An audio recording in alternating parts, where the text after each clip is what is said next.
Hey guys, our state climatologist Jay Grymes joining us again. He updated us yesterday. We just received the 4 p.m. Update. Jay, let's get straight to you. What should we be expecting now? Well, now it's a matter of just waiting for it to move on through and get on out of here later tonight. For folks in and around the area, your listeners, your viewers, they just absolutely need to just settle down, stay at home, don't get out on the roads. Things are going to slowly start to go south, especially around your viewing and listening area. Already becoming a problem down along the coast. Looks like the center of the system is just about making its way on land. So landfall technically may still be a couple of hours away, but we're already seeing some reports of hurricane force winds down along the coastal margins, especially just out offshore at some of the buoys and moorings out there. So it's coming our way. Now, a little bit of a surprise. Once again, it nudges back up, intensifies a little, now back to a low end Cat 2 instead of Category 1. Winds running around 100 miles per hour or so. That should subside pretty quickly. However, it's also moving a little bit faster than we thought it would. I was thinking it would come in at about 15 miles per hour. It looks like it's doing about 17 now.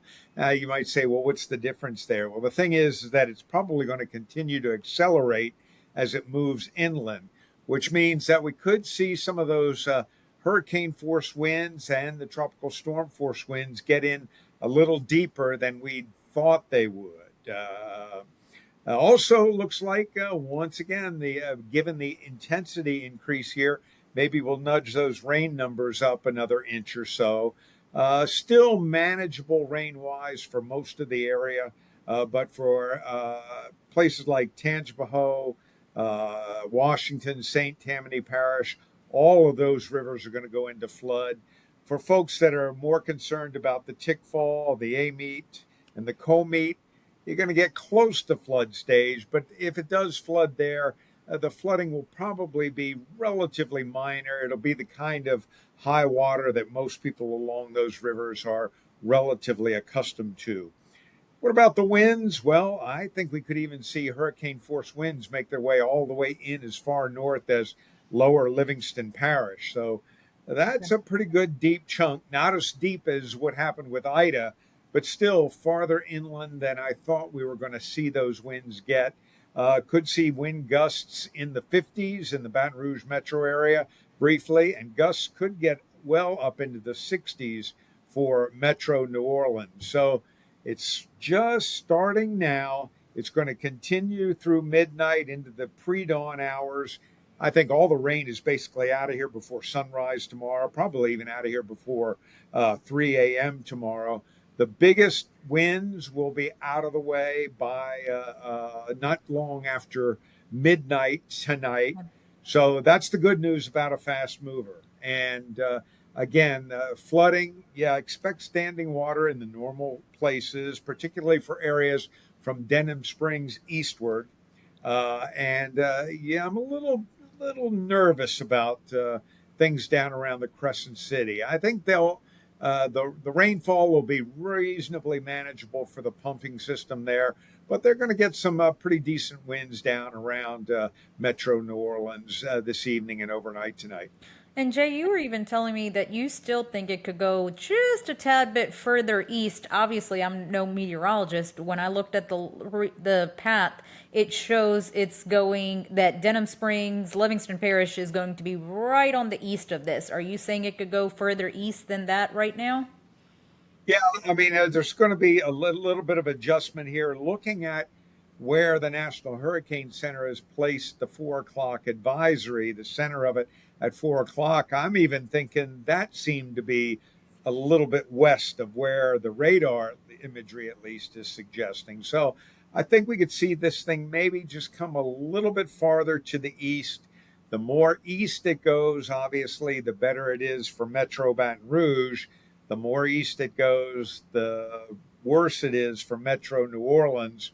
And folks in and around the Hammond area, uh, you're going to get a good chunk of tropical storm force winds regardless. So, all of southeast Louisiana, could be an issue. And also, don't want to discount the threat for some quick spin up tornadoes. Keep in mind that most of South Louisiana now under a tornado watch. We've already had one warning earlier this afternoon down in Plaquemines Parish. Now, so far, looking at the radar, the banding pattern hasn't set up real intensely yet. But I think once the center gets over land, we'll start to see those bands coming together. And the banding pattern will be such that if you were to draw a line basically from Hammond south to Homa, anything on the east side of that line, that's where I think we'll have the greater potential for some quick spin up tornadoes. Uh, Weather Prediction Center, or Storm Prediction Center rather, has that threat for tornadoes at about 2 out of 5 or so. So we'll want to keep our eyes on that. It's not critically dangerous, but with a tornado, it only takes one or two to be a real problem and potentially deadly. And I know you've already kind of talked about the river stages, but you were also mentioning that a possible little bit of an uptick in the rain. Nothing significant though from the predictions that have been going on. We had been looking at maybe 3 to 5 inches with a widespread with totals maybe getting to 6 to 8 in spots. Now we're looking more like 4 to 6 with totals maybe getting to 8 to 10 in spots. So it's only a Oh wow. bump up of an inch or two.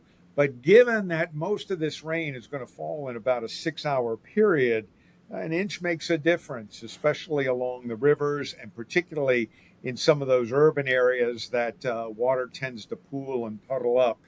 You get an extra inch an hour, which could mean, rain rates of 2 to 3 inches per hour in a window of 30 minutes or so. You're going to see some water along roadways. And that's another reason why folks out there, you should have finished your preps by now. Just sit at home, ride it out. Keep your eyes on your device. Keep a watch out for any localized warnings for flooding and/or tornadic activity. And I think by tomorrow morning, we'll just wake up, walk out the door, and see what kind of a mess we're left with. And I guess last question for you, Jay. We discussed this yesterday. You carry a lot of weight for people. People trust you, except when your sleeves are rolled Thank you. up. That's when they really freak out. So, are the sleeves rolled up today, by the way? Well, the sleeves are up, and I see even Dr. Steve's got his sleeves up and the tie off. So Okay, that's well, it means. And look, it is, we can make these kind of jokes, but this is serious business. And it is. even though most of us will experience limited or maybe even no real impact, there are going to be communities out there that are going to take a good hit, both in terms of the heavy localized rains, some winds, some power outages, and again, a little nervous about the potential for some tornadoes, especially on the eastern side of your watch and listening area. Hammond area.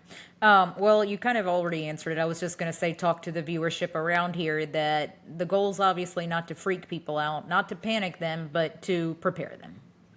Well, certainly we've had much more significant storms roll through here. Ida left a much bigger footprint than this storm will. But for those people that get impacted, it doesn't matter how big it was. For some people, this is going to be a personal catastrophe. It may not be widespread, but there are going to be folks out there that are really going to get hurt by this storm. State climatologist Jay Grymes, we appreciate you as always. Your work is extremely important and you carry so much weight amongst our viewership. We thank you for your time and we'll do our best to try to keep everybody updated through you. Appreciate that, Karen. Thanks everybody for listening and watching. And just keep in mind, sit at home tonight. We'll get out and see what it looks like tomorrow. But tomorrow, don't go sightseeing. Let the emergency and first responders get out there. The first thing we need out there are the people up on the power poles to get the power and the lights back on. So stay at home tomorrow. You can worry about sightseeing on Friday. Exactly. That's why so many of these school closures are in place. State offices are closed. It is to keep you at home, and the Entergies, the Demcos, they're going to have to get out. In fact, the governor even said earlier that 400 National Guardsmen and women are on standby. They're the ones who need to be on the roadways, not us for sightseeing. That's right. Yep. Thank you very much again, Jay. Thank you, Kieran.